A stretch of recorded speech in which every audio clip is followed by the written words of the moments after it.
welcome to the Vocal Dental Nurses with your hosts, Kate and Shelly, joined for this episode by the fantastic Rhian. Hey, lovely ladies. How are you doing? Good. Very well, thank you. Fantastic. Well, welcome back to everybody out there. We have been absent. We've taken some cheeky bit of annual leave and been generally working. So we do apologise for our absence, but we are back with a passion, and you'll see that we've got the fantastic Shelly and the fantastic Rhian. Hey. And we're coming back just to chew the fat about anything to do with dental nurses, how fantastic they are, valued, not valued, pay, anything. So I think today we just had a little chat prior to coming online, and we're actually going to talk about the them and us scenario. Now, this can take us in several directions, and I'm sure we all know that there are some fantastic and very, very, very supportive clinicians, principals out there, and there's absolutely no question that all of us do work with these people. Like, we've just actually named some people prior to coming on here, but we don't want to make them get too big-headed, so we might not say their names now. And equally, unfortunately, we also know that being a dental nurse can bring a different experience, whereby you're not valued. So never mind that you're not paid well and you don't get the time to do everything else. Unfortunately, we also know that you can have a day with no respect. You're not treated very well. I just shared with the girls just prior to coming on here. We are talking several years ago, but that said, there was a nurse that I used to work with, and in her nursing days, the clinician at the end of the day would remove their scrub top, would have a t-shirt underneath, but their scrub top, and would just throw it on the floor and tell the nurse that needs washing. Now, when I told Rhian and Shelly that earlier, they both had the same reaction. And it is a shame that kind of behaviour, I'd like to think not to that extent, but it is still present, ladies. Would you agree in certain practices? Yeah, I think so. I saw a post. There's actually a Facebook group for dental nurses. I can't remember the exact name because I'm members of that many. But there was a post just this week actually about what annoys you the most about your job. So of course lots of people had put pay, lack of time, that sort of thing. But one thing that came up quite a lot was lack of respect from the clinician. So I think it is something that still goes on. Thank goodness not in our practice. But yeah, I think especially the old school dentists, perhaps, there's still very much a divide there. Yeah. Which you can sort of understand from one perspective. But on the other, because, they're obviously highly qualified and all the rest of it. But on the other hand, we also should be valued members of the team. We have our own registration now. We have our own CPD to do. And like you said earlier, Kate, they can't work without us. They certainly cannot. I think, there needs to be... And also, who wants to spend 8 hours a day being either not spoken to or spoken to in a tone that... I mean, that can't be nice for the dentists themselves either. Why not try and create a friendly atmosphere for the patients as well? If they're coming in and they're 100%. Nervous and there's all this tension in the surgery, it's just not a good place to be. It isn't, and I mean, it is key, because the bottom line, and this is how I was sort of saying it earlier to Shelly, it is so black and white that massively qualified, yes, oh my goodness, of course they are to do the job that they do, but that ground rule is they can't work without a dental nurse. So I mean, how much value should that put on that individual, you know. And it as you say, my goodness, you know, imagine what the day would be like going into that every day. Yeah, it's toxic. It'd be awful. Toxic, it is toxic. It is. The relationship. If it was one of your girlfriends telling you about, oh, in this relationship with this, you know, fella, this is how they make me feel. This is the way they speak to me. This is the way they treat me. You'd be telling your girlfriend to get out of there. Not wealthy relationship. So it's almost like, well, just because it's a work relationship, why should we be putting up with it any different? And I'm like you, Shelly. I'm in a real fortunate position where I work with a team who we are treated very fairly. The clinicians are amazing, just like your team. But I've worked in some. I've been in some questionable relationships with dentists, as in like toxic relationships, and you just think, crikey. But I think a lot of that comes, as from me anyway, like a maturity side of things. Like when if I look back at the dentists that I worked with and those working relationships and where it was quite tense, I was probably really newly qualified and much younger, because I'm like almost 40 now. So I'm like talking, I was 21, 22, 23, when I was having those kind of work experiences where it was like what you described, Kate, like what your colleague was like.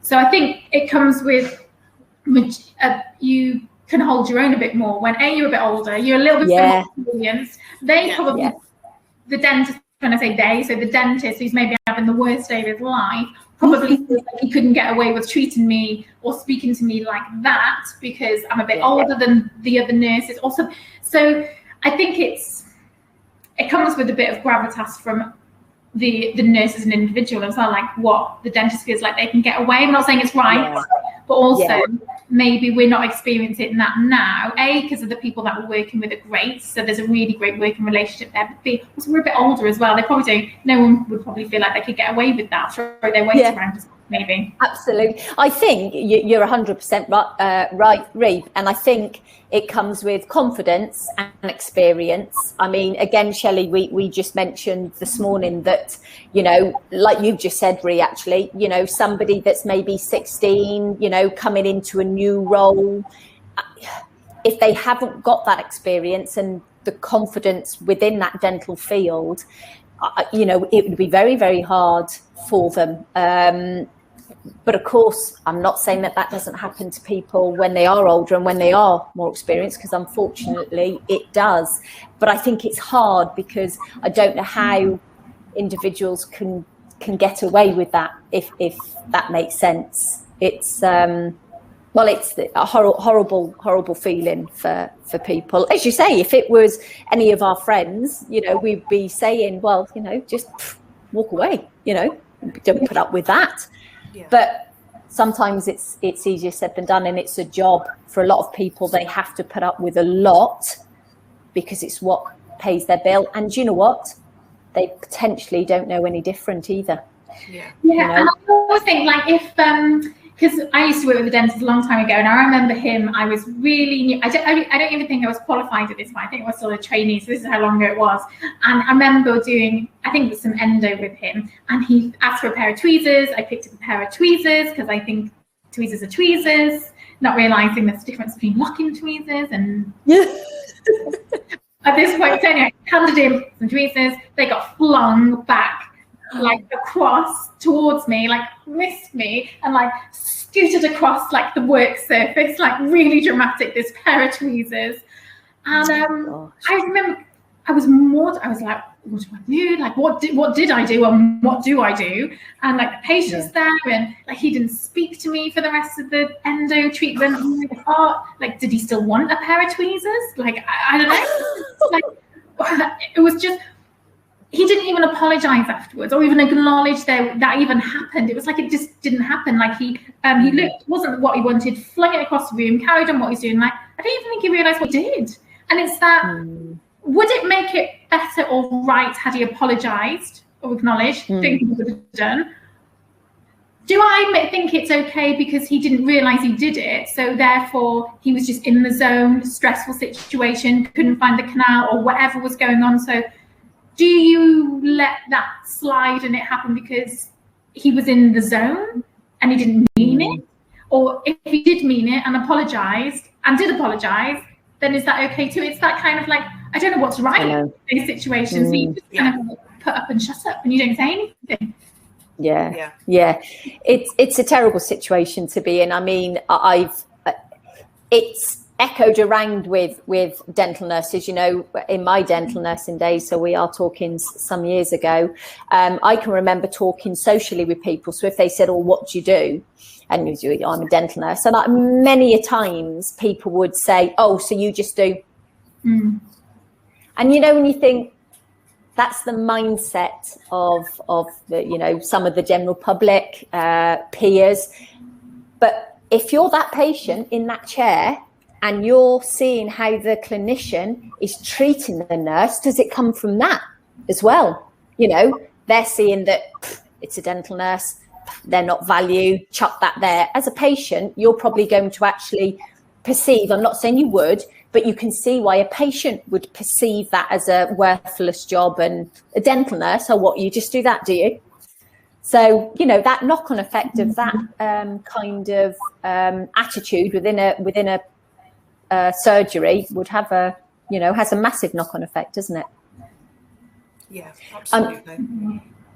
Much like you girls, you know, I was very, very lucky really in my nursing career that I worked with some fantastic clinicians, very supportive. You know, there was a few, I certainly wouldn't have said to the extent that we're talking about, but they were more old school, if you can say that.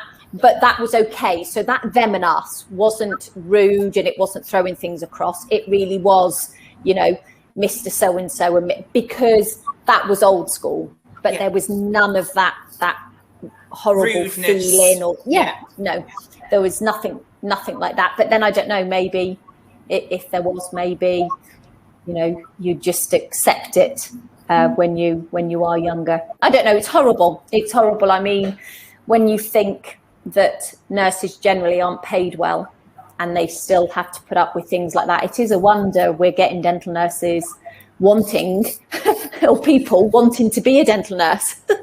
Well, there's not many coming through the door at the moment, bless them, and there's adverts out there everywhere. So if anybody is working with someone that is making them feel insignificant, not valued, bullied, then check out Indeed, because the jobs out there at the moment and the pay is going up. I mean, I can see it myself.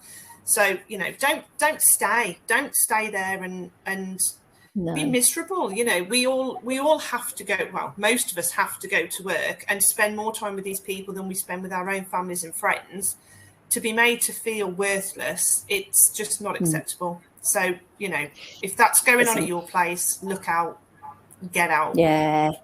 100%. And you, sorry, Kate. That feeling in no, you're right, Dol, the feeling on a night before they go into work the next day, they must be feeling, you know, sick, anxious, and that's but then on the morning Can you to imagine? Go. That's you know, that's just, it's not acceptable. You know, school's hard enough. You have to go to school, and you know, we all get name called or whatever, but you don't expect that to carry on throughout the rest of your adult working life. Once school's done, you leave that environment, and it's time then for you to go off and flourish.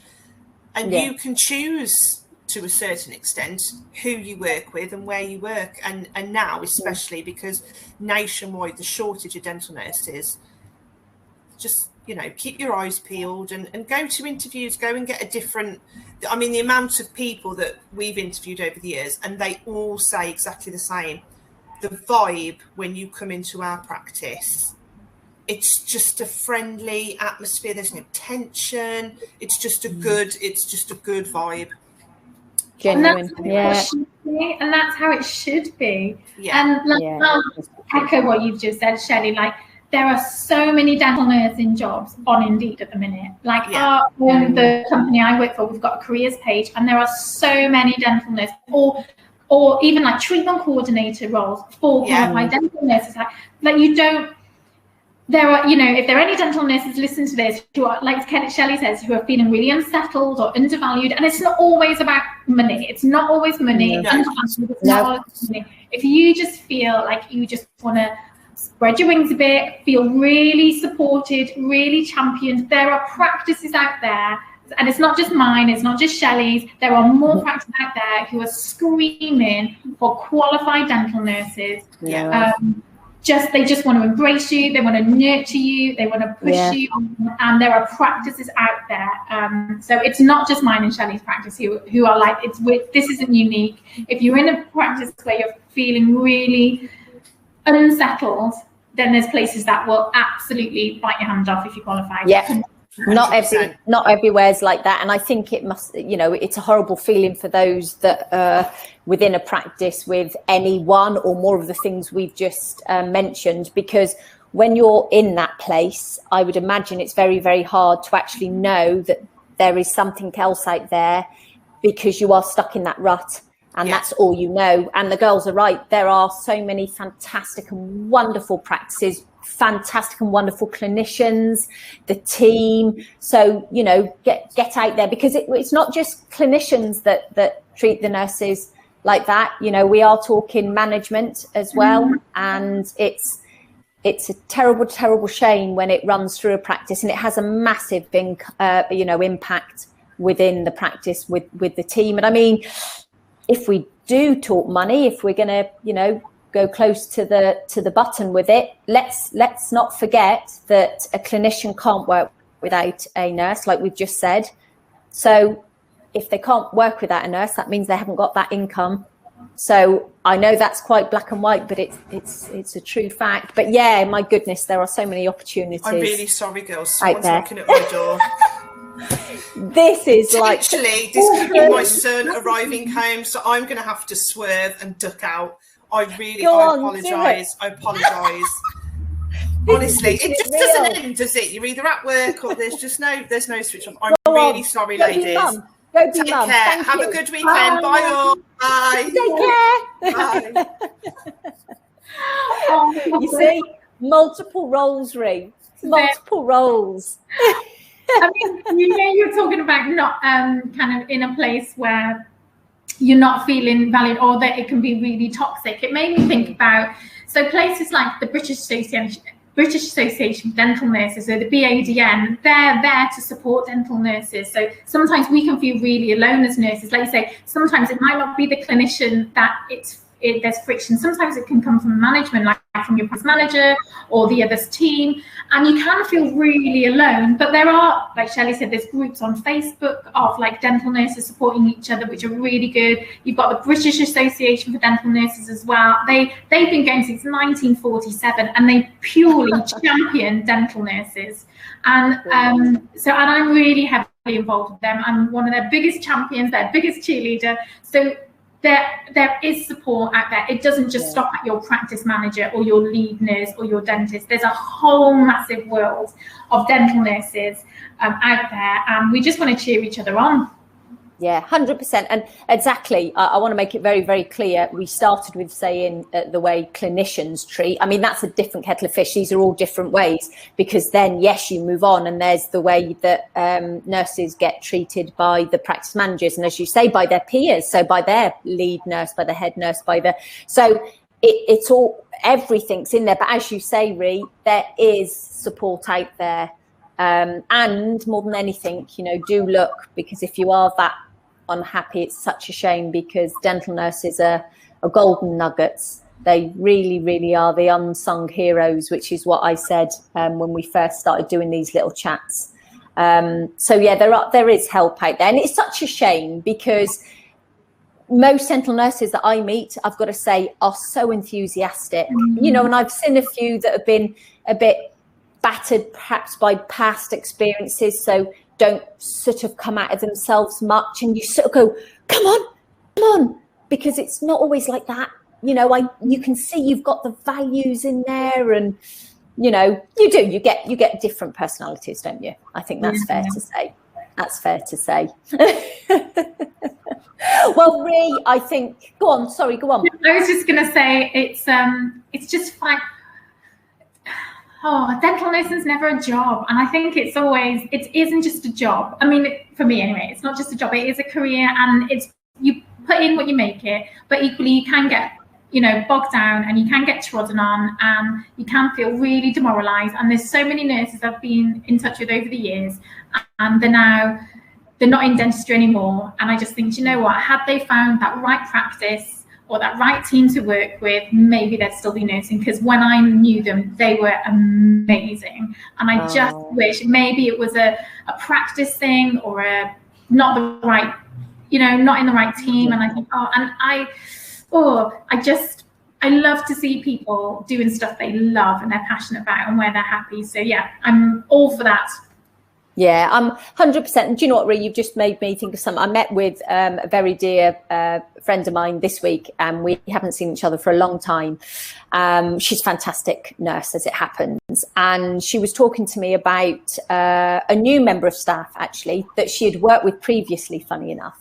And they were they were a nurse, but they've joined the practice as a receptionist. But she's mid-50s, quite possibly. And the reason she moved from her practice, being a dental nurse, and I've been a dental nurse for many, many years, is because one of the dentists that joined there made her life hell. My friend never told me why. I never asked why. It was enough to say that this nurse, who was, like I say, mid-50s and had been there for years, did eventually leave and went to be a receptionist. But it's so bad. It was so bad for her that she has said that she doesn't want to go back into surgery. So she's happy to be on reception. But it was that bad. She doesn't want to go back into surgery. That's so sad. So it is. But what I'm really pleased for her is that she's got out. And she's still within dentistry, because I know of this person anyway. So, I mean, her personality and her enthusiasm will bring a lot to the role that she's taken on. But as you say, I mean, there are some fantastic nurses, TCO, support staff. I mean, we could stay all day talking about them. They really, really are. So it's not to end on a negative, because there are some very, very fantastically valued individuals in dentistry. And I think it's important to remember that. So anybody out there wanting to be a dental nurse, don't be put off. Don't be put off, please. We've been here for a long time and we love it, don't we, Kate? Yeah, absolutely, 100%. It's so rewarding. It really, really is. Let's end on that positive point. Rhi, thank you so much. Now, I hope you don't mind, but I wanted to say a personal congratulations to you. We'll be getting you back on the panel. You've already swore in blood to Shelly and I that you'll be coming back on, but huge congratulations. If you would share with everybody, you are moving on. Yes. So I am still a dental nurse. I'm still a qualified nurse, but after 20 years in practice, I have decided to find a new adventure, still within dentistry. So I'm going to go and work for the Straumann Group and be part of this team at Straumann, in their orthodontic department in a support level position. And I'm really excited. I'm also really nervous because I'm going to be no practice, loads of different roles, but only ever in practice. So this is they're taking a chance on me. They can obviously see something which is really cool. They can see something in me which is really exciting. So I'll still be connected with my dentist, because obviously we're a Straumann, we use Straumann products. So I know that I'll see you guys. It's a whole new world for me now. So a dental nurse branching out into something different. And that's exactly it, though, Rhi. When we've spoke about on our previous chats about what dental nurses can do, what else they can do, what other qualifications, look at this. Being a dental nurse has opened another door for you. So we are going to be getting Rhian back. She's sworn it. So we'll have regular updates from her. Thank you very much. I can't wait. Oh, bless you. Everybody out there, we hope you found this interesting. As we've said before, please get in contact, kate@hortonimplants.com. That will reach Shelly and I, and obviously Rhi when she joins us on the panel. Anything you want us to talk about, if you want to join us, please do. You'd be very, very welcome. On that note, hope you all have a fantastic weekend. And Rhi, thank you once again. Oh, no worries, Kate. Have an amazing weekend yourself as well. Say hello to Carl for me. Will do. Thank you, Rhi. Bye. Bye.